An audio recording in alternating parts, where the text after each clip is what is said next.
سلامونه ستړي مشئ وخت مو په خیر تاسې ته له زیر نیوز 24 څخه د نن ورځې د مهمو خبرونو ټولګې ته ښه راغلاست وایو.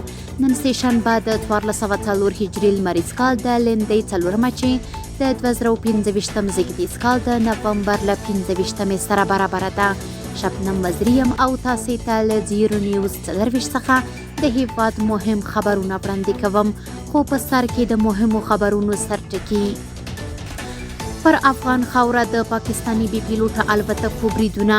تیره شپه پر افغان خاوره د پاکستانی بي پیلوټه الوتکو په بریدونو کې 14 ملکي کسانو ته مرګ ژوبله اوښتې ده. د هندي او افغان چارواکو لیدنه. اسلامي امارت او هندي چارواکو پر دوه اړخیزه سوداګریزو اړیکو خبرې کړې دي.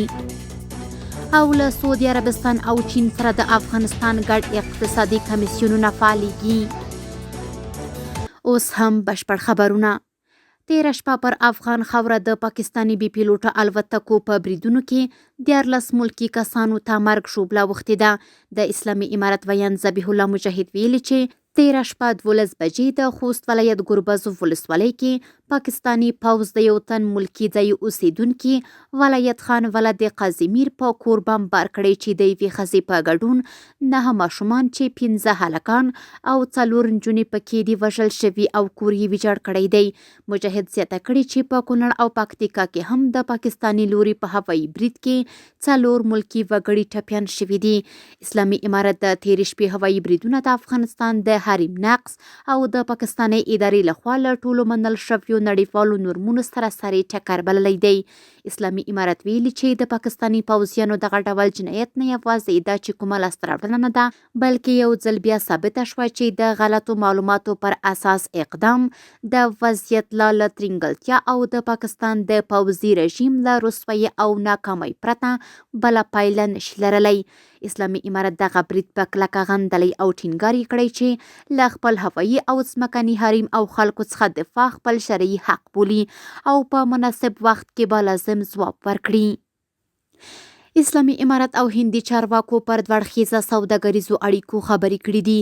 د صنعت او سوداګرۍ وزارت ویلي چې د یاد وزارت وزیر نورالدین عزیزي د خپل رسمي سفر په لړ کې د هند د صنعت او سوداګرۍ له وزیر سره لیدنه کې د هوایي، ځمکنۍ او بهر له لارې د سوداګرۍ پراخولو، د نهاو شیوا بندر ستونزو حل، د بانکي معاملو اسانتیا، د تجارتي او روغتیايي ویزو ورکړې، ګډو پانګونو ته زمینې برابرولو، د ګډو نندارتونونو جوړول، د امرتسر کابل ترمنځ د هوایي دهلیز پراختیا په اړه خبرې کړې دي.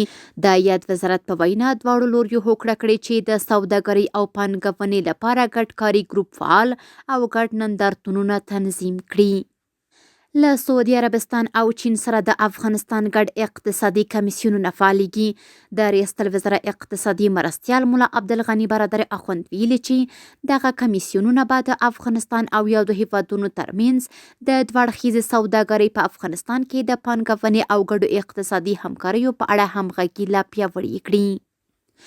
په مسکو کې د اسلامي امارت سفیر مولوي ګل حسن د شانګهای همکارۍ سازمان لپاره د روسیې د ولسمشر له ځانګړي استازي بختیار حکیموف سره لیدلي.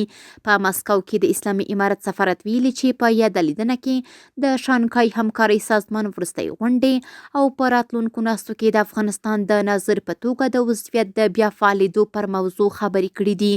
د یاد سفارت په وینا حکیموف د خنډونو په لرې کولو او د اړوندو خواو ترمنځ په دوامداره خبرو ټینګار کړی او همدارنګه د شانګهای همکارۍ سازمان په چوکاټ کې د افغانستان د ناظر په ډول ګډون د ټولو اړخونو په ګټه بللی. او وروستی خبر همدا چې په عمان کې د اسلامي امارت سفارت سرپرست دغه هیواد لپاره د روسیې له سفیر سره لیدلي. په عمان کې د اسلامي امارت سفارت په خبره کړي خبرپاڼه کې ویلي چې د یاد سفارت سرپرست حافظ عمر دغه هیواد لپاره د روسیې له سفیر اولیګ ویلیمورویچ لیون سره کتنه کې د دواړو هیوادونو ترمنځ د اړیکو پر پیاوړتیا او مثبت تعامل خبرې کړې دي. د خبرپاڼې له مخې حافظ ویلي چې اسلامي امارت له ټولو هیوادونو سره د متوازن او اقتصاد محوره سیاست په اډانه کې د ښو اړیکو او رغنده تعاملاتو ملاتړ کوي. په ورته مهال د روسیې سفیر د وروستیو دوه اړخیزه پرمختګونو ستاینه کړې او زیاته کړې ده چې د افغانستان اقتصادي او امنیتي ثبات د ټولې سیمې په ګټه دی. خبرپاڼې زیاته کړې چې دواړو لوریو د ګډې همغږۍ او دوامداره همکاریو ډاډ څرګند کړی. کورني خبرونه هم دومره وو. د بهرنیو او سپورټي خبرونو لپاره زموږ پاڼې وڅارئ په خپل رسنیو باندې فیسبوک، انسټاګرام، ایکس پخوانی ټویټر، یوټیوب او ټیک ټاک زموږ خپرونې خوښئ او موږ تعقیب کړئ. ادرس یې 0 نیوز 24 تر سبانۍ خپرونې. د الله په امان.